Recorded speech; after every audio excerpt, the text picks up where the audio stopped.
Every time we see Vikings Packers, no matter how late in the season, it's always a fun game to watch. It hasn't been a blowout in years. They've always had shootouts. Always have phenomenal games against each other. Well, this past week showed us how good these both teams are. Now, they're both in the playoff hunt. Vikings are 5-5. They're second place in that wild card spot. Packers, they're 8-3. First place in the division. They got that number 2 spot in the whole league. However, everyone always overlooks the Vikings. The lowest scoring game that they've had, they lost 7-14. Every game this season, they've either won by 3, won by 4, well, they've lost by 3. They've had close games this whole season. And they always get overlooked. Kirk Cousins, 21 touchdowns on the season, only 2 interceptions. Now, in this game, he added to those stats, putting up 341 yards, 3 touchdowns, and went 24 of 35.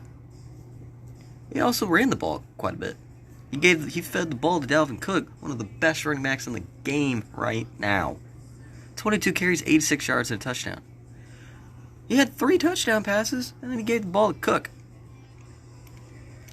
Receiving-wise, though, you only have one person that you really have to worry about if you're on the opposing team, and that's Justin Jefferson. 8 receptions, 169 yards, 2 touchdowns. I mean, Adam Thielen got into the mix. He had 8 receptions, 82 yards, and a touchdown. However, he only had 86 yards. So he had 8 receptions. He got hit. But not as much as Justin. Justin, he broke loose. Justin broke loose. Of course, I mean, 22 carries for Dalvin Cook, who's one of the best running backs. You already know he's going to get the ball. But when you have a mix of receivers like that, Adam Thielen, who can get you in the slot, get some dump passes, then you got Justin Jefferson, and you have to watch out for deep balls. With the ability that Cousins has, which isn't that bad. He's not a bad quarterback. He's just not a quarterback that you can trust to get you to a Super Bowl.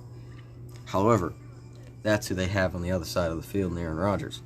This game was a shootout. Both quarterbacks threw well over 340 yards. 341 yards for Cousins, 386 for Aaron Rodgers, who had 4 touchdowns. He did have a fumble late in the game, and he is coming up. He had a fumble late in the game. That hurt, especially since on a back-and-forth game, fumbling the ball, having a turnover late, that you can't have, especially since they lost 34-31 on a back-and-forth game late in the game. You got to hold on to the ball.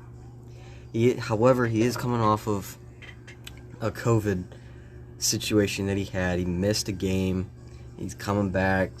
Once you get back, especially already having a bye week, you can't do much. Like, yeah, you can go to practice, you can keep practicing and keep staying loose, but having 2 bye weeks in a season, that can mess you up. Especially since he's suffering from a toe injury. His toes have been bothering him. He's presumed questionable to play this weekend. He most likely is going to play. But at what ability? Since that COVID break, he's lost to the Vikings. He barely pulled off a victory the week before. Barely put up 200 passing yards. But in this game, they all turned it around. Rodgers does good against his divisional opponents. He does. He dominates his division. He's done it for years. However, they've had a couple good shootout games. I mean, in this division, early on, when he first came in, he was teamed with Aaron Rodgers. With Brett Favre. Then Favre went to the Vikings, so he had a couple good games against them. Next thing you know, Lions draft Matthew Stafford. Oh my goodness. One of the most underrated quarterbacks in the game. Always had good games against Stafford.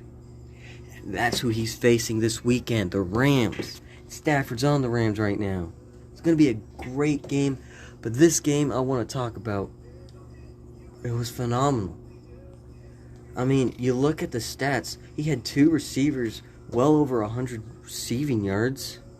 Like, Adams, you already know he's going to get the ball.